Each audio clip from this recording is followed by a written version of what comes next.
네, 안녕하십니까. 오늘 강의를 진행하게 된 김정우 강사입니다. 만나서 반갑습니다.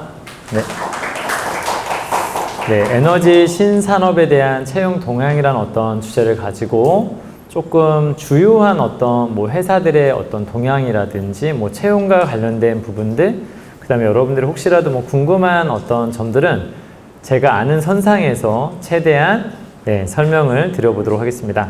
네, 저를 간단하게 좀 소개하자면 저는 취업 관련된 전문가로서 약 한 16년 동안 학생들 취업에 대한 코칭이라든지 강의라든지 혹은 대학에서는 취업 교과목 등을 좀 운영을 해왔었는데요. 제가 알고 있는 어떤 다양한 정보들, 취업에 관련된 부분들에 대해서 여러분들 혹시 궁금한 사항도 많이 있으실 것 같습니다. 그래서 여러분들이 혹시 질문도 많이 하셔도 괜찮습니다. 근데 너무 어떤 기업에 대한 세부적인 부분들을 제가 여러분들에게 답변을 드릴 수는 없겠지만 전반적으로 대체로 여러분들이 궁금해하는 어떤 영역에 관련된 부분들은 또 답변 드릴 수도 있으니까 편하게 질문하실 것들이 있으시면 편하게 질문하셔도 좋을 것 같습니다.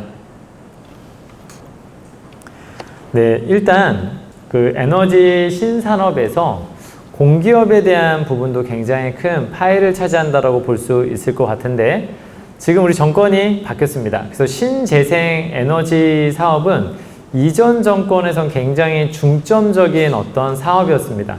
여러분 잘 아시겠지만은 원전에 관련된 부분들을 굉장히 원전에 대한 계획들을 많이 폐기를 하고 이제 신재생 에너지로 가야 된다라는 논리가 굉장히 좀 강했었습니다.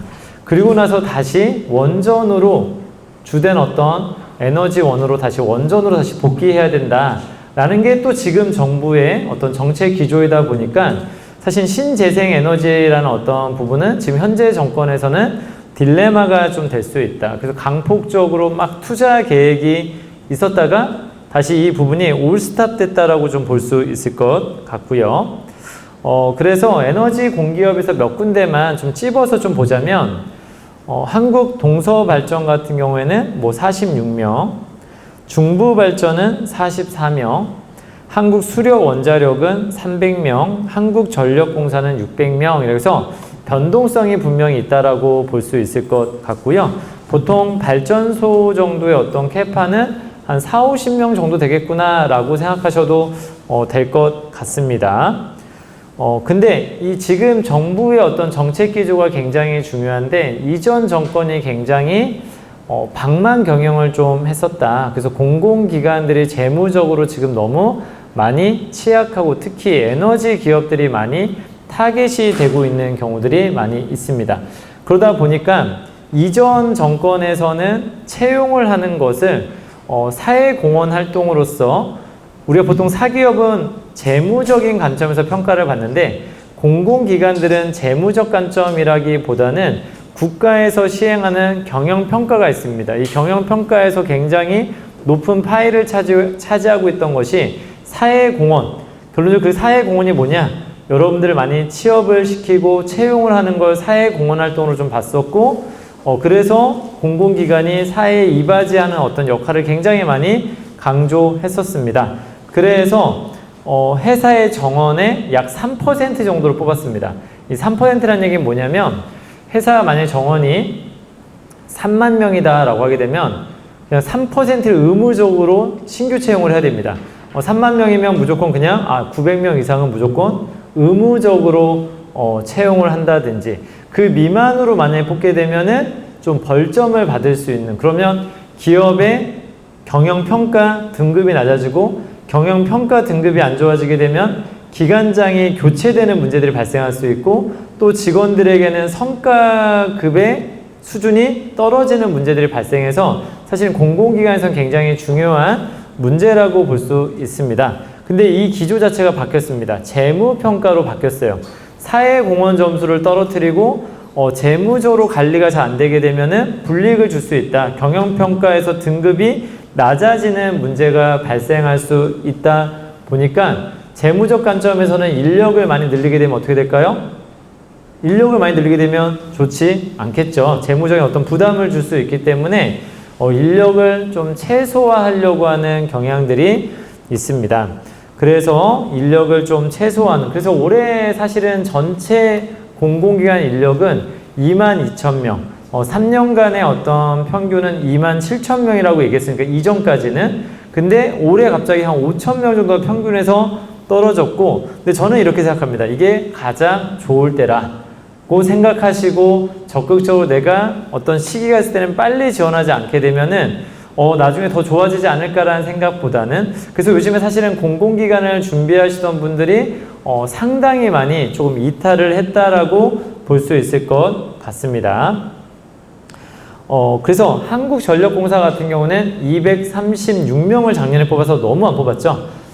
한참 많이 뽑았을 때는 약 한 1,500 정도를 뽑았다고 가정을 하게 되면 인력이 많이 좀 줄어들었고, 근데 이 한국전력공사를 준비하시는 분들이 워낙에 많다 보니까 좀 회사에서도 좀 부담, 혹은 정부에서도 부담을 가질 수도 있는데, 그래서 올해는 약 600명 플러스 알파, 이거는 실질적으로 퇴직하는 인원들을 대상으로 조금 우리가 예상했던 것보다 퇴직 인원이 더 많이 늘어나게 되면은 인력을 더 뽑을 수도 있다. 근데 한전 같은 경우는 워낙에 큰 회사라서 한 600에서 한 630, 650 정도까지도 될 가능성이 있다고 볼 수 있겠습니다.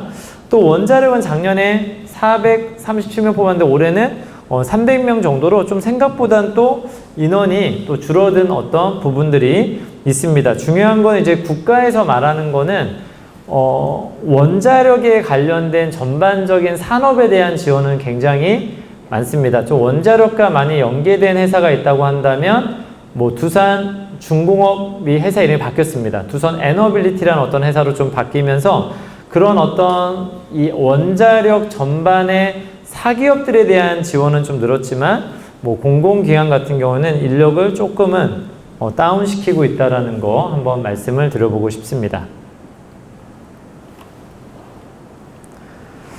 네, 그러면 공기업에 관련된 취업 전략에 관련된 거 간단하게 한번 살펴보자면, 사실은 너무 당연한 이야기일 수도 있는데 오늘 제가 조금 같이 또 상담도 이전에 같이 하면서 보니까 뭐 1학년, 2학년, 뭐 3학년 굉장히 많이 섞여 계시더라고요. 그래서 간단하게 좀 말씀을 드려보자면, 사실은 서류 전형을 통과하는 거는 사기업에서는 되게 중요합니다.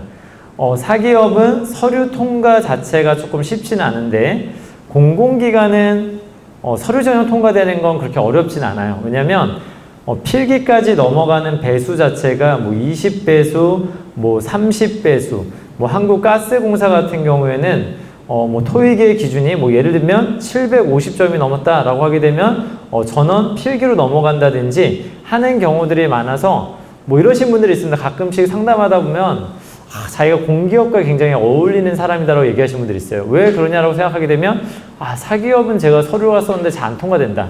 근데 공기업은 서류가 잘 통과되는데 공기업에서 내 스펙이 조금 맞는 것 같다라고 이야기하시는 분들인데 굉장히 큰 착각 속에 있다고 좀 보시면 될 것 같습니다. 정량화된 어떤 자격이나 이 점수가 딱 넘게 되면은 일반적으로 서류 통과가 많이 되고, 이제 여기서 가장 중요한 거는 필기 시험에 대한 부분들이 가장 중요합니다.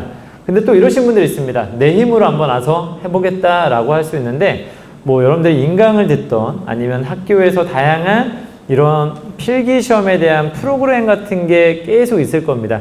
이런 것들을 조금 많이 들어보셔서 노하우를 잘 획득하시는 것을 좀 권장드려보고 싶습니다. 이 노하우를 잘 몰라가지고 혼자 계속 문제집만 많이 풀면 되겠지. 특히 직업기초 능력에 대해서 말씀을 드리는 건데, 이 부분은 조금 약간 지식을 측정하는 어떤 시험이 아니기 때문에 조금은 필기시험에 대한 노하우나 문제 유형 파악이나 이런 것들을 좀 같이 학습이 요해진다라고 말씀을 드려보고 싶습니다.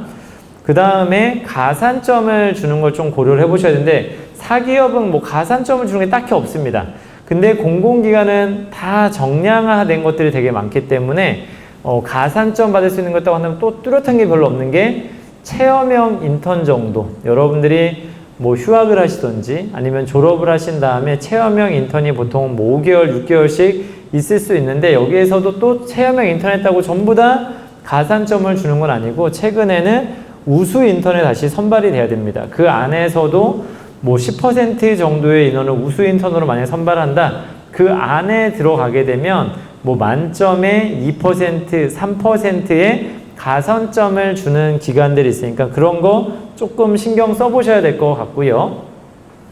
면접은 저희가 또 3일차에도 면접 관련된 강의가 있어서 조금은 짧게 설명드리자면 저는 사실은 면접을 굉장히 많이 운영해보고 컨설팅 하다 보면은 면접은 스킬이 분명히 존재합니다. 스킬. 그래서 그 면접 스킬이 너무 부족해서 사람이 부족한 게 아니라 면접 스킬이 부족해갖고 막 7번, 8번씩 떨어지시는 분들이 굉장히 많은데 면접은 약간의 스킬을 여러분들이 갖고 계시다고 한다면 비교적 성공 가능성이 조금 높은 부분이다. 그 다음에 또 우리가 이런 부분이 있습니다. 사기업도 마찬가지고 공기업도 마찬가지인데 어디에 꽂히시는 분들이 있어요. 난 여기를 가고 싶다. 이게 나의 꿈이다. 막상 들어가면 그게 꿈도 아니고 굳이 내가 왜 여기를 이렇게 굳이 목표로 했었을까? 한두 군데에 너무 꽂히시는 분들이 있거든요. 조금은 범위를 넓히실 필요성이 있다. 그리고 또 필요에 따라서 얼마든지 이직할 수 있는 기회들도 많기 때문에 여러분들이 조금 지원 가능한 회사의 범위를 넓히는 것도 좀 중요하다라고 볼 수도 있겠습니다. 네, 그 다음에 사기업에 관련된 부분에서 또 우리 에너지 신사업이라고 하게 되면 태양광 산업을 많이 고려해 볼 수 있습니다. 그래서 제가 한번 하나 큐셀이라고 보통 사람들이 많이 알고 있는데 하나 큐셀은 하나 솔루션 안에 들어가 있습니다. 하나 솔루션. 마치 우리 삼성도 보게 되면은 뭐 DS는 반도체 사업부, DX는 뭐 스마트폰 사업을 관장하는 것처럼 이전에는 하나 주식회사 하나 큐셀이었다가 이게 그냥 다 흡수가 되면서 하나 솔루션이라는 회사 안에 큐셀이라는 사업부가 존재한다라고 생각하시면 될 것 같습니다. 그래서 큐셀의 어떤 사업의 내용을 보게 되면 내수와 수출로 나눠집니다. 그래서 작년에 봤더니 매출이 큐셀 사업부에서만 3조 4천억 정도가 나왔고요. 2021년도에는 약 2조 원 정도 나왔으니까 21년도에서 22년도에 굉장히 큰 폭으로 성장했다라고 볼 수 있습니다. 다만 국내 내수 시장은 사실은 좋지가 않았었습니다.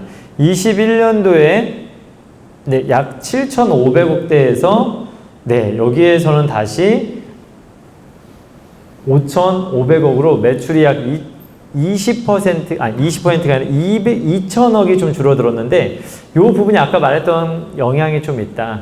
국가에서 막 태양광 사업을 많이 하다가 지금은 이 태양광 사업을 너무 많이 장려해서 오히려 더 큰 문제가 있다라면서 지난 정권의 정책에 대해서 굉장히 어떤 반대하는 어떤 기류가 너무 강합니다. 그래서 사실은 로컬 관련된 기업들을 지금은 조금 키우지 않고 있는 약간의 문제가 있고 다만 해외 사업은 엄청나게 지금 호조를 띄고 있다로 볼 수 있겠습니다. 그래서 하나 큐셀 같은 회사 같은 경우에는 주되게 뭐 미국이라든지 유럽 시장이라든지 이런 시장에서 오히려 더 크게 가장 큰 시장은 또 미국 시장이라고 볼 수 있을 것 같습니다.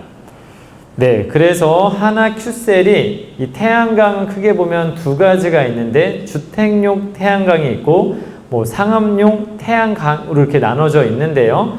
여기서 보게 되면 각각 시장 점유율이 미국 시장에서 약 35%를 차지하고 있는데 다른 회사들하고 조금 차이가 많이 난다는 것을 살펴볼 수 있을 것 같습니다.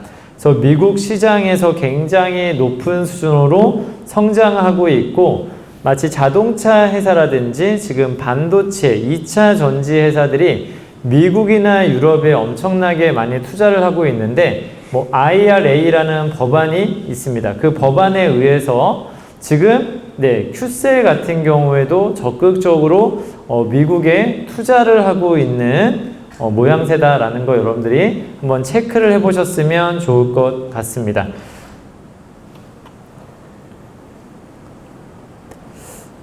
그리고 여기에서 조금 우리가 하나 정도 살펴봐야 될 것이 있다고 한다면 시장 자체가 국내보다는 해외 시장이 더 크다라는 것이고, 그 다음에 설비라든지 생산의 거점도 국내에서 지금 뭐 미국과 같은 곳으로 넘어가다 보니까 여러분들이 조금 한 번쯤 생각해 봐야 될 게 있겠죠. 이쪽은 영어를 좀 많이 볼 수도 있겠다 정도를 여러분들이 한 번쯤은 생각해 볼 수도 있습니다. 근데 뭐 태양광이라고 하는 거는 뭐 또 중국이라든지 아니면 뭐 중남미 같은 시장 같은 것도 생각해 볼 수도 있지만, 그 나라의 어떤 형평상 뭐 약간은 중남미나 이런 쪽에도 관심이 있어서 좀 말씀드리자면, 조금 대체로 태양광 같이 아주 고효율을 내지 못하는 어떤 에너지원에 대해서 적극적으로 투자하기가 좀 어렵고, 또 이런 어떤 부분에서는 중국이 굉장히 어떤 아프리카나 중남미 뭔가 자기들만의 어떤 협력 체계를 좀 구축하기 위해서 노력하는 어떤 국가들 같은 건 또 우리나라가 들어가기가 상대적으로 정치적인 어떤 이슈 때문에 어렵다고 볼 수도 있을 것 같습니다. 그래서 조금은 영어를 이쪽 분야에서 잘한다라고 하는 거는 굉장히 유리할 수 있다라는 거 말씀을 드려보고 싶습니다. 네, 그 다음에 풍력 에너지 관련된 회사를 한번 보자면, 한국에서는 CS 윈드라는 약간 낯선 회사가 있을 수 있겠는데요.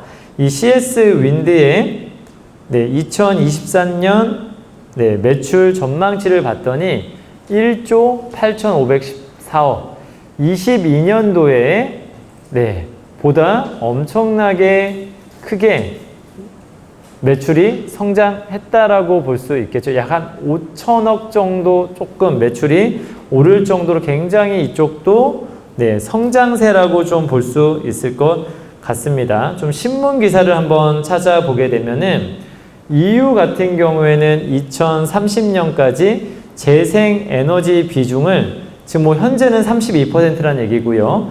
이것을 45%로 늘리기로 합의가 된 상태라서, 신재생에너지라고 하게 되면 어떤 풍력이라든지 태양광이라든지 이런 관련된 사업에 적극적으로 투자를 하고 있다. 근데 이 신재생에너지 산업의 주요 수요처가 대체로 유럽이나 미국 등으로 되어 있다 보니까, 여러분들이 언젠가 이런 계통에서 일을 하시게 되면 현지 주재원으로 일을 하는 어떤 경우라든지, 또 현지에서 일하기 위해서는 어떤 영어 능력이라든지 뭐 현지 언어라든지 이러한 부분들이 조금 더 중요하게 작용되어질 수 있는 부분이 될 수 있겠습니다.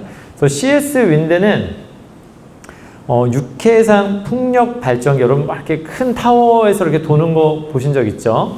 거기에서 기둥을 제조한다고 합니다. 그 기둥을 터빈 제조사에 공급하는데, 이 기둥 타워를 만드는 데 있어서는 세계 1등이라고 합니다. 이 부분들 한 번 정도는 체크해 볼 수 있을 것 같고요. 네, 그 다음에 또 한번 찾아보게 되면 가장 쏠림 현상은 2차 전지 분야라고 좀 볼 수 있을 것 같습니다. 네, 삼성그룹 같은 경우에 작년에 채용 계획에 대해서 발표가 났습니다. 8만 명을 뽑겠다. 약 1만 6천 명 정도라고 볼 수 있을 것 같은데, 가장 핵심은 반도체라고 좀 볼 수 있을 것 같고요.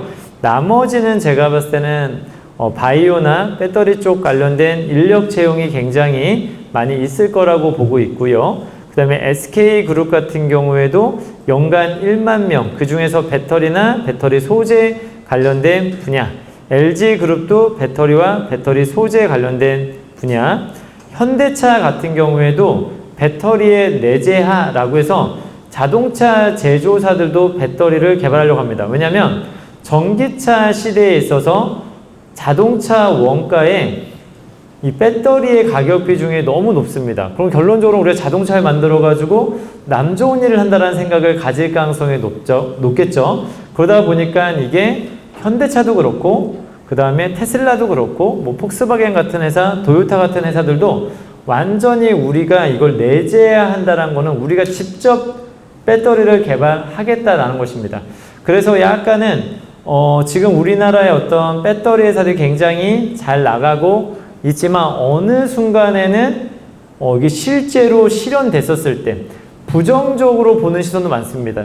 이 배터리를 하나 만드는 데 있어서는 엄청난 자본과 기술이 들어가는데 자동차 제조사가 이것을 해낼 수 있겠느냐에 대한 반응과 만약에 이것을 했었을 때 갑자기 수요가 확연하게 줄어드는 문제들이 좀 발생할 수 있어서 근데 지금은 대체로는 자동차 회사들의 어떤 배터리 내재하는 조금은 부정적으로 바라보는 경향들이 있습니다. 이걸 만약에 긍정적으로 바라보는 시선들이 시장의 지배적이라고 한다면 아마 지금 배터리 회사들의 주식은 엄청나게 많이 떨어져 있다라고도 볼 수 있겠죠. 네, 어쨌든 현대차와 같은 제조사에서도 이 개발에 뛰어들고 있다라고 볼 수 있을 것 같고요. 그 다음에 포스코 같은 경우에도 보통 우리가 철강업으로 인식을 많이 하고 있지만 철강업은 일산화탄소를 가장 많이 배출하는 산업 중에 하나입니다. 그래서 철강업이라고 하는 것에 대한 수요를 늘리기도 더 어려울 뿐더러 사업을 더 확장하기도 미래 환경적인 어떤 측면에서 쉽지가 않다. 그러한 어떤 측면에서 지금은 친환경 소재 관련된 회사로 적극적으로 변화를 주고자 노력하고 있다고 볼 수 있겠습니다. 그 다음에 롯데는 배터리 소재 관련된 분야를 하기 위해서 작년쯤인가요? 일진머터리얼즈라는 어떤 회사를 인수했습니다. 조금 후발주자로 조금 뒤늦게 뛰어들었다라고 볼 수 있을 것 같고요. 우리 하나 같은 경우는 신재생에너지가 아까 하나솔루션에서 말했던 태양광 분야를 의미하는 것 한 번쯤은 체크해 볼 수 있을 것 같습니다. 근데 지금 경기 침체라서 과연 이렇게 자기들이 채용한다고 해놓고 채용할 수 있겠느냐라는 어떤 부정적 반응이 많지만 배터리 관련된 산업은 굉장히 적극적으로 채용하고 있고 사실은 경기 침체와는 상관없이 엄청나게 폭발적으로 성장하고 있는 시장이라고 생각하시면 될 것 같습니다. 그래서 조금 한번 종합적으로 일단 다시 한번 배터리 시장에서 이야기하자면 친환경 이슈로 인해서 급부상한다라고 생각해 볼 수 있을 것 같고요. 그리고 한국에는 세계 가장 주요한 회사로서 세 개의 회사가 있는 거죠. 세계 시장 점유율은 LG 에너지 솔루션, 그 다음에 SK온, 삼성 SDI와 같이 세계 시장 점유율 10위권에 안에 드는 회사를 3개사를 보유하고 있습니다. 이게 좀 좋을 때에는 세계 탑5 안에 3개사가 들어가기도 하는데 워낙에 전기차 시장에서 가장 큰 시장은 중국 시장입니다. 일단 중국의 어떤 환경 문제로 인해서 한국보다 전기차에 대한 어떤 사업에 대한 드라이브를 훨씬 더 먼저 시행을 했었고 그러다 보니까 세계 1위 기업이 CATL이라는 어떤 회사를 갖고 있습니다. 그래서 기술력은 한국이 최고지만은 세계 시장 점유율은 중국이 차지하고 있고 우리나라는 사실은 정책적으로 중국에 들어가고 싶어도 못 들어갑니다. 중국 회사들을 자국 산업을 보호하기 위해서 굉장히 큰 시장이지만 그 시장에 들어가지 못하고 있는 실정이라고 볼 수 있겠습니다. 다만 IRA라는 어떤 법안이 생기면서 미국 같은 경우에는 또 중국 업체들을 굉장히 많이 견제를 하고 있고 이러한 측면에서 특히 태양광이라든지 아니면 2차 전지와 같은 분야에서는 중국의 어떤 단가가 굉장히 저렴하고 기술력도 일정 이상 올라왔지만 한국은 기술력은 가장 높지만 단가가 높다는 어떤 문제들이 있는데 이 IRA라는 법안을 통해서 완전히 조금은 중국과 적대적 관계를 지금 만들고 있는 상태라서 이 영역에서만큼은 한국이 받을 수 있는 혜택이 굉장히 많다라는 거 한 번 정도는 말씀을 드려보고 싶습니다. 그래서 어떻게 보면은 세계 시장에서 중국 시장이 워낙에 크다 보니까 이 중국 거는 다 중국이 먹는 구조라고 볼 수 있을 것 같고요. 그 다음에 유럽이나 그리고 주요한 미국 시장 같은 경우에는 한국과 일본이 나눠 가져가는 어떤 추세지만 일본보단 좀 한국이 좀 대세라고 볼 수 있을 것 같습니다. 근데 많은 사람들의 어떤 시선이 삼성 SDI나 SK온이나 LG 에너지 솔루션 같은 회사에 많이 몰려 있는 경우들이 많은데 이 배터리 시장 같은 경우는 소재 산업 자체도 사실은 어마어마한 가능성과 잠재력을 갖고 있는 분야라고 볼 수 있겠습니다. 지금 LG화학은 대표적인 석유화학 업체이긴 하지만 LG화학의 어떤 주력은 2차 전지 소재 분야로 지금 변하고 있다라는 거. 이제 어느 한 10년 후에는 LG화학이 우리가 석유화학 관련된 회사로 인지를 잘 못할 정도로 회사의 주 사업이 양극재 사업으로 많이 변화되고 있다고 볼 수 있을 것 같고요. 그 다음에 포스코 케미칼이라는 회사는 이제 최근에 포스코 퓨처엠이라는 회사로 이름이 바뀌었고, 이 회사 자체, 아까 포스코의 대부분의 투자가 이런 쪽으로 많이 쏠려 있습니다. 아까 철강보다는 이제 미래 친환경 사업을 위한 양극재나 음극재, 2차 전지에 들어가는 소재 산업에 완전 올인하고 있다라고 볼 수 있을 것 같습니다. 그 다음에 청주에 가면 에코프로 BM이라는 회사가 있고, 그 다음에 대구에 가게 되면 LNF라는 이런 중견기업에서 시작했던 회사들이 회사 캐파가 불과 몇 년 전에 비해서 10배에서 20배 정도 사이즈업이 되면서 중소, 중견에서 대기업의 어떤 형태로 회사가 성장하고 있다고 볼 수 있을 것 같습니다.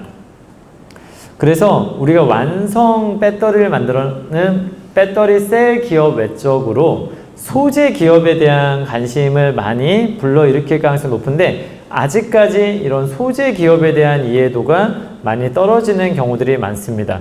에코프로 BM 같은 경우에는 무려 2023, 4년도쯤 되면은 매출이 무려 10조 원 정도 될 정도의 대기업으로 성장했다라고 좀 볼 수 있을 것 같습니다.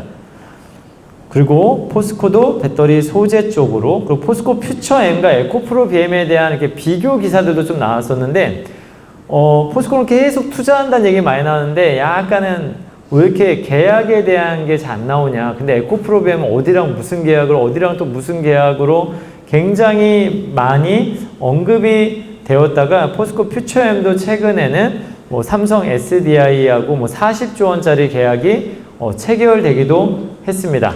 근데 전반적으로 시장에서 보는 거는 매번 다를 수 있는 문제지만, 에코프로 BM이 중견기업에서부터 시작했음에도 불구하고 기술적 역량이 에코프로 BM이 포스코 퓨처엠보다 앞서고 있다라는 이야기들을 많이 하고 있다라는 점들 여러분들이 이해를 해보셨으면 좋겠습니다.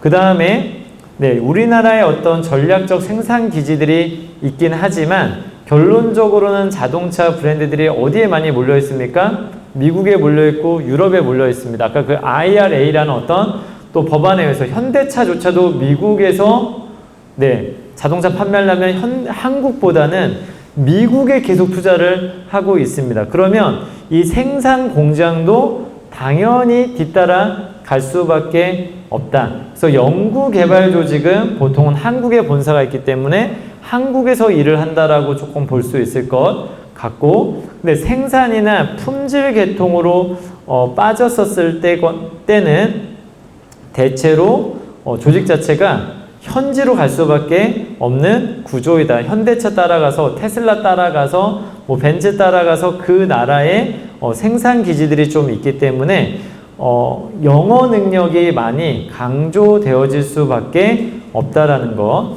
그 다음에 제가 이제 개인적으로 들었던 LG 에너지 솔루션에 있던 분도 너무 해외에다 많은 투자를 하다 보니까 해외에서 그 현지인들을 또 고용을 해야 되고, 대신 그 사업을 현장을 세팅하기 위해서는 국내 인력이 들어가야 되는데, 지금 이거 자체가 일이 너무 힘들다는 겁니다. 그냥 허와 벌판에다가 뭔가 처음부터 새롭게 세팅을 해야 되는 일이다 보니까 보통 사람들은 현대자동차를 내가 다닌다 하게 되면 삼성전자를 다닌다 하게 되면 이미 수십 년 동안 그 안에서 자리가 잡혔단 말이죠. 그래서 대부분의 사람들이 가고 싶어 합니다. 왜냐하면 뭐 자녀들의 교육을 위해서도 가고 싶어하고 자신의 커리어를 위해서도 가고 싶어하는데 제가 아는 지인은 가고 싶어하지 않더라고요. 그러니까 너무 힘들다고 모든 걸 새로 시작을 해야 되는 상황이다라고 또 이야기해서 그래서 보통은 해외에 갈 의향이 있는 사람들, 내가 동유럽이라고 하게 되면 보통 폴란드에 많이 생산기지들이 있습니다. 혹은 아니면 미국 이런 나라에서 내가 일하고 싶은 부분이 있다고는 적극적으로 표현을 해볼 필요가 있다라고 볼 수 있겠죠. 다만 이런 어떤 회사들의 채용 공고 한번 내용을 좀 봤더니만 기술직이 전체 채용에서 약 90%를 선발하다. 만약 100명 뽑게 되면 90명이 이공계고요. 그 다음에 10%가 문과 인력이다. 그래서 조금은 쉽지는 않다라는 것도 여러분들이 염두를 하셔야 될 것 같습니다. 그 다음에 여러분들이 이 산업 자체는 앞으로 한국을 떠받들 수 있는 매우 중요한 어떤 산업으로서 대체로 이 산업에 대한 생태계를 이해하시면 조금은 도움이 될 수 있습니다. 일단은 배터리를 공급받아야 되는 자동차 완성 업체들이 있을 수 있겠죠. 현대 기아뿐만이 아니라 전 세계적인 다양한 브랜드들이 우리나라의 어떤 LG 에너지 솔루션이나 SK온이나 SDI와 같은 회사와 같이 협력을 하고 있다고 볼 수 있겠고요.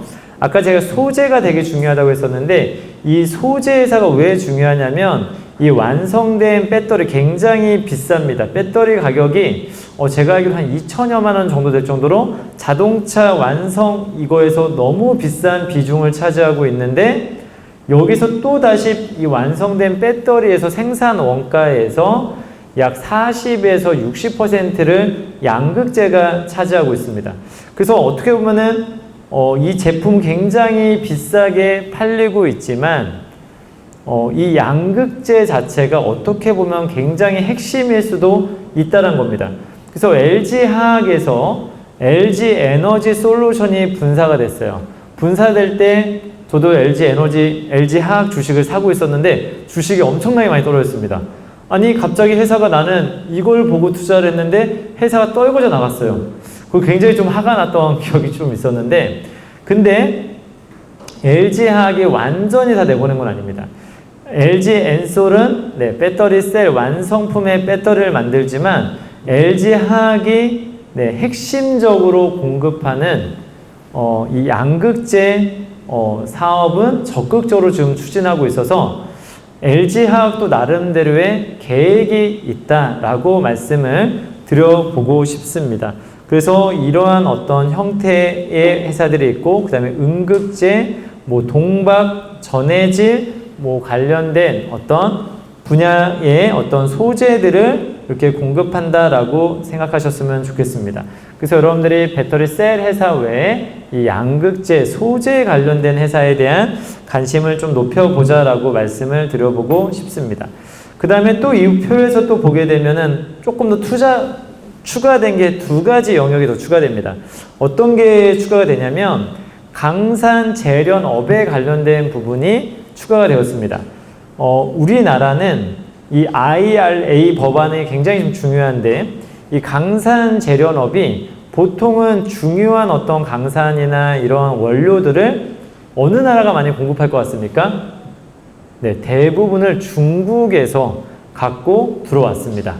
중국에서 갖고 들어오고 그거를 우리나라의 어떤 회사들이 원료를 가지고 양극재라는 소재를 만들고 이 양극재라는 소재를 다시 배터리 셀 회사에 다시 공급하는 어떤 방식으로 사업이 이루어지고 있었는데 이 법안에서는 중국산이 들어오면 안 된다는 겁니다. 배터리를 만드는데 원료조차도 중국산 걸 쓰면 안 된다. 일정 이상 그것이 넘게 되면 너네 우리나라에서 사업 못해. 근데 그게 조금 계속 유예가 되고 있어요. 왜냐하면 80~90%를 갑자기 비중 있게 다뤘던 것을 갑자기 다 빼고 유럽에서 하든 아니면 너네가 직접 하든지 간에 해야 돼 라고 이야기가 나온 겁니다. 그러다 보니까 이게 다시 또 1년, 2년 이렇게 계속 유예가 되고 있는 상태이다라고 볼 수 있고 그래서 포스코 같은 회사들은 강산에 이렇게 투자를 합니다. 그래서 하얀 석유라고 불려주는 특히 리튬 이나 이런 부분에 대한 강사, 뭐 아르헨티나나 뭐 칠레나 이런 쪽, 이게 보통은 중국에 있거나 아니면 이런 조금 중남미 쪽에 많이 몰려있는 특성이 있고, 또 포스코 같은 회사들은 철강업을 했기 때문에 이 철강석이라는 원료들을 강산을 운영해봤던 경험이 있기 때문에 이런 쪽 시장에 많이 뛰어들었다고 볼 수 있겠습니다. 여기에는 좀 안 나와 있지만은 또 고려 아연이라는 회사도 있는데, 이 고려 아연이라는 회사도 굉장히 유망한, 우리가 잘 모르는 대기업이라고 좀 볼 수 있을 것 같고요. 그 다음에 LG화학도 지분 투자를 통해서 이 시장에 뛰어들었다. 왜냐하면 양극재란 소재 기술을 갖고 있는데, 이거를 만들어야 되는 원료 자체를 너무 중국에 의존했는데 중국 거 쓰지 말라고 하니, 그것도 중국은 조금 무역적으로 봤었을 때, 경제적으로 봤었을 때 항상 굉장히 뭔가 사이가 좋기도 했다가 안 좋기도 했다가 하다 보니까 불안정하다 보니까 이걸 이제 우리가 해야 된다라는 것입니다. 아무리 소재 기술이 좋다 하더라도 여기서 만약에 공급받지 못하게 되면 문제가 발생할 수 있기 때문에, 어떻게 보면 지금은 포스코라든지 LG처럼 이것을 공급받을 수 있는 라인을, 확실한 라인을 갖고 있는 회사가 이 분야의 갑이 될 수 있는 상황이다라고 볼 수 있겠습니다. 그래서 이런 원료 자체가 너무 중요하다 보니까 다시 폐배터리 재활용에 관련된 사업에 뛰어든 회사들이 늘어나고 있습니다. 왜냐하면 이 원료는 어쨌든 간에 나중에 고갈되는 또 자원이기 때문에 이걸 썼던 걸 다시 재활용하는 업이 지금은 아직 수면 위로 막 눈에 띄진 않지만 굉장히 커질 가능성이 높은 산업으로 보고 있습니다. 뭐 특별히 여기서는 하나큐셀이 이런 사업에 특별히 더 뛰어들 가능성이 있는, 현대차도 마찬가지로 자동차 제조만 하는 것은 아니다라고 볼 수 있습니다.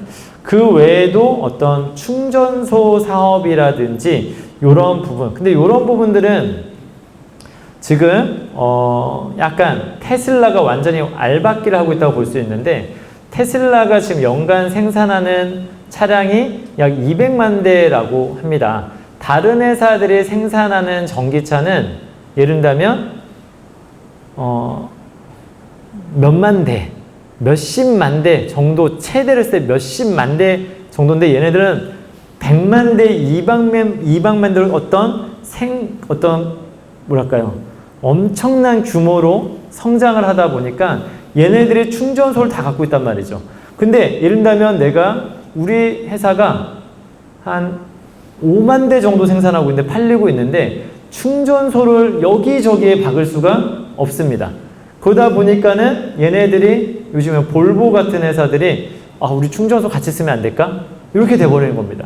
결론적으로는 테슬라에게 의존하게 되는, 그래서 요즘에 테슬라 가격이 엄청 올라가고 있습니다. 주가 가격이 올라가는 데에는 여러 가지 어떤 가격 경쟁력과 기술 경쟁력과 그다음 어떤 규모의 경제를 일으켜서 다른 회사들이 따라가지 못하게끔, 그래서 심지어 요즘에 미국에서는 전기차가 한 20% 다운시켜 버렸습니다. 그래서 완전히 시장 다 우리가 먹어버리겠다. 그래서 지금 아이오닉 같은 차보다 미국에 가게 되면은 테슬라가 더 싸게 팔고 있다 보니까 시장을 완전히 선점하려고 한다. 그래서 이 충전소 사업이라고 하는 부분들은 굉장히 사실은 애매모호한 또 사업일 수도 있다라고 볼 수도 있겠습니다.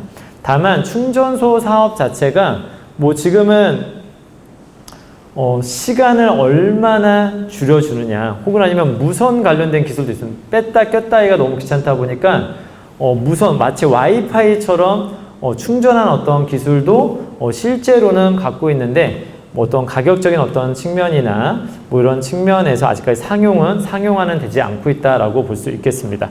그래서 생태계를 보게 되면 생각보다 많은 회사들이 있다는 걸 좀 볼 수 있을 것 같고요. 그래서 가장 또 유망한 회사로서 LG화학과 포스코 퓨처엠 같은 경우에는 배터리 소재와 관련된 부분에서 수직 계열화를 이루었다. 그래서 이런 어떤 부분에서 LG화학의 2027년도 양극재 배터리 소재에서의 예상 매출액이 약 24조 원 정도가 될 정도로 굉장히 두각을 나타내고 있고요. 포스코 퓨처엠은 현재 수주 잔량 자체는 약 97조 원 정도를 받아놓고 있는데, 수주 잔량이라는 건 이거 5년 내에 칠 건지 아니면 10년 내에 칠 건지에 따라 좀 다르긴 하겠지만 5년 내에 공급하는 물량이다 하게 되면 뭐 연간 한 20조 정도의 매출 정도를 우리가 생각해 볼 수도 있을 것 같습니다. 네, 이런 부분들 한 번쯤은 생각해 볼 수 있고요. 네, 그래서 취업 전략에 대한 부분 간단하게 한번 살펴보자면, 연관 분야에 대한 뭐 전공 수업이나 실험실 경험 등이 있으면 비교적 서류가 조금 통과될 가능성이 높은데, 특히 제 이공계 학생들을 봤더니 학교의 2차 전지와 관련된 연구실 경험 있는 친구들이 대체로는 서류가 원활하게 통과되는 경우들이 많이 있었고요. 그 다음에 뭐 보시는 바와 같이 미래 사업이고, 아직까지는 우리가 시장 자체가 계속 성장하는 시장, 보통 성장에서 조금 적체가 되는 시장을 이제 성숙했다라고 얘기하는데, 이 시장은 계속 성장하는 시장으로 이해를 해보셨으면 좋겠습니다. 그런 측면에서 채용의 폭이 넓을 수밖에 없고, 다시 한번 언급드리지만 에너지 관련된 회사들이 조금 영어와 관련된 거, 현지 업무와 관련된 것들 고려를 해보셔야 될 것 같고요. 연구개발 인력에 대한 부분도 굉장히 좀 활발한 편이라서 나는 이런 쪽 가고 싶다 하게 되면 대학원을 고려를 해볼 필요성도 있다라고 볼 수 있겠습니다. 뭐 기타 나머지 5번, 6번은 제가 앞전에 잠깐 설명을 좀 드렸고요. 네, 그래서 채용 동향에 대한 좀 결론을 잠깐 내보자면, 신재생 에너지는 이 정책을 좀 보게 되면 어떤 국가의 에너지 정책에 의해서 어떤 회사의 어떤 매출이 많이 연결될 수밖에 없습니다. 근데 이 탄소 중립화나 어떤 문제 때문에 유럽이나 미국 같은 경우에는 신재생 에너지에 관련된 부분을 계속 늘리고 있어요. 그러니까 하나는 막 엄청, 하나 큐세가 된 사업이 엄청 잘 되고 있는 겁니다. 아까 전에 뭐 풍력 자체를, 기자재를 납품하는 CS 윈드도 굉장히 잘 되고 있고요. 그러니까 결론적으로 지금 우리나라의 어떤 정책이 약간은 역행되고 있다. 전 세계적인 어떤 탄소 중립화에 역행되고 있기 때문에 이 부분은, 근데 대통령 공약과도 조금 연계된 부분이 있어서 어느 시점에는 신재생 에너지에 대한 투자로 갈 수밖에 없을 것이다 라고 좀 말씀을 드려보고 싶습니다. 그 다음에 대체로 태양광이나 뭐 풍력 이런 관련된 쪽보다는 현재 대체로 채용은 2차 전지 분야로 많이 쏠려 있는 부분이 있고요. 대체로 여기서 보면 배터리 3사 직원 수를 보게 되면 1년 사이에 약 3,605명, 여기에서만 3,605명 정도 하게 되면 소재 회사까지 다 합치게 되면은 제가 봤었을 때는 한 5천여 명 정도 이상, 6천여 명 정도가 소재라든지 배터리 셀 관련된 분야에서 선발되는 인원일 될 가능성이 높다라고 볼 수 있겠습니다. 캐파 자체는 굉장히 상당히 크다라고 볼 수 있을 것 같습니다.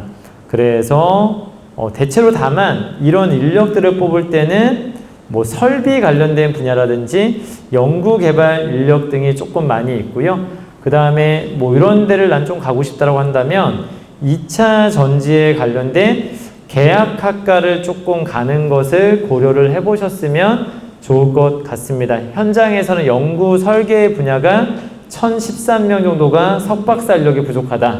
공정 인력도 약 1,800명 정도의 사람들이 지금 부족하다라고 이야기하고 있어서 각종 주요 대학들과 기업들이 계약을 맺어서 이런 석사 과정을 운영하고 있기 때문에 이런 계약학과로 운영되어지는 곳으로 여러분들이 또 진학하는 것도 고려 대상이 될 수 있을 것 같습니다. 네, 강의는 여기까지 진행하고 마무리하도록 하겠습니다. 여러분 오늘 수고 많으셨습니다. 감사합니다. 질문을 좀 받을까요? 어떨까요? 혹시 질문 있으신 분 혹시 있을까요? 없으시면 여기서 마무리하도록 하겠습니다. 수고하셨습니다. 감사합니다. 네.